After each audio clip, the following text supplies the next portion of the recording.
Welcome back. আশা করছি আপনারা সকলে ভালো আছেন। তো এই ধরনের ভিডিওগুলো কিন্তু আমরা কিছুদিন আগে মেকিং করছি, যেটা হচ্ছে একটা অ্যাপসের মাধ্যমে। তো এই ভিডিওটা খুব সহজে আমরা এখন মেকিং করবো, যেটা হচ্ছে ক্যাপকাটের মাধ্যমে। এর জন্য আমাদের একটা ভিডিও ক্লিপ প্রয়োজন হবে। যে অ্যাপস বলতে আমরা অনলাইন এডিটের মাধ্যমে, যেটা CapCut অনলাইন অর্থাৎ CapCut.net এর মাধ্যমে কিন্তু আমরা টেমপ্লেট খুঁজে বের করছি। তো এই টেমপ্লেটটা আপনি যে কোনো ফটোতে বা খুব সহজে লাগাতে পারবেন। এটা হচ্ছে আমরা একটি ভিডিও আকারে দেওয়া আছে, যে ভিডিওটা আপনি ভিডিও ডেসক্টপ থেকে ডাউনলোড করবেন। করার পর এখান থেকে আমরা CapCut অ্যাপ্লিকেশনকে ওপেন করবো। ওপেন করার পর এখান থেকে হচ্ছে আমরা নিউ প্রজেক্ট অপশনে ক্লিক করব। এরপর আমরা এখান থেকে ফটোস অপশন থেকে আমাদের ব্যাকগ্রাউন্ডের জন্য একটা এবং একের অধিক ফটো আপনি সিলেক্ট করতে পারেন। ওকে, তো আমি এখান থেকে একটা ফটোকে সিলেক্ট করছি। করার পর এখান থেকে আমরা সোজা চলে যাবো ফরম্যাট অপশন থেকে এখান থেকে 960-তে ক্লিক করব। এরপর আমরা ফটোতে একটা টাচ দেবো, দেওয়ার পর এটাকে আমরা অবশ্যই ফুল স্ক্রিন করে জুম করে নেব, যেটা যতটুকু প্রয়োজন মনে হয়। দেন ইন্ডিংয়ের দিক থেকে অবশ্যই ইন্ডিং ওয়াটারমার্কটা রিমুভ করে এটা আমার যতটুকু প্রয়োজন, অথবা আমরা টেমপ্লেটের সাথে পরে অ্যাডজাস্ট করতে পারি।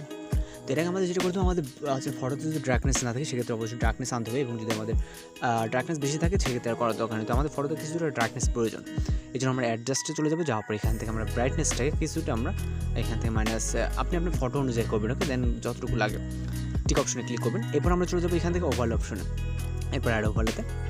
তারপর ভিডিও অপশন থেকে আমরা ভিডিও টেমপ্লেটটাকে সিলেক্ট করবো, অ্যাড অপশনে ক্লিক করবো। এরপর আমরা এটাকে ফুল ফ্রেম করবো, করার পর এখান থেকে স্প্লাইসে ক্লিক করবো। এরপর আমরা ফিল্টারটাকে সিলেক্ট করে টিক অপশনে ক্লিক করবো। তারপর এখান থেকে আবারও ওভাল অপশনে ক্লিক করবো, যেটা হচ্ছে স্নো এফেক্ট। আমাদের একটু তুষারপাতের ইফেক্ট দেখতে পেয়েছেন, তো যেটাকে স্নো ইফেক্ট বলে সাধারণত। এইটাকে সিলেক্ট করতে হবে, জন্য আমরা এখান থেকে তুষারপাতের ইফেক্টটাকে সিলেক্ট করবো, যেটার লিঙ্ক ভিডিও ডেসক্রিপশনে দেওয়া থাকবে। এটা এবং হচ্ছে আমাদের টেমপ্লেট। ওকে, তো দুইটা লিঙ্ক পেয়ে যাবেন। তো এটাকে অ্যাড করে নিব, করে এইভাবে ফুল স্ক্রিন করে নিব। নেওয়ার পর এখান থেকে স্প্লাইসে ক্লিক করবো। এরপর ফিল্টার অপশনে ক্লিক করে আমরা এটাকে ফিল্টার করে নিব। দেন টিক অপশনে ক্লিক করবো। যদি এর সাথে আমার মিউজিক দেওয়া আছে, আপনারা চাইলে কোনো ব্যাকগ্রাউন্ডে গান এখানে অ্যাড করতে পারেন।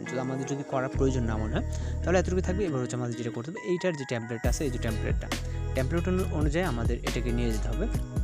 ওকে, যতটুকু এখানে ইন্ডিয়া আছে ঠিক ততটুকু পজিশনে রেখে এখান থেকে পিকচারে ক্লিক করে স্প্লিট করে দেন হচ্ছে রাইট সাইডের অংশটুকু রিমুভ করে দিতে হবে। ওকে, তো আমাদের এতটুকু সব কিছু ঠিকঠাক আছে, তাহলে আপনি প্লে করে দেখতে পারেন। তো আমাদের মোটামুটি সব কিছু ঠিকঠাক আছে। এখান থেকে আপনি চাইলে লিরিক্স অ্যাড করতে পারেন। লিরিক্স অ্যাড করার প্রয়োজনে যদি আমাদের ভিডিওটা ছিল এরকম, তো ভিডিও সব কিছু থাকলে এখানে রেজলিউশন হাই করে এক্সপোর্ট অনে ক্লিক করে আমাদের ভিডিও লোডিং সেভ হয়ে যাবে।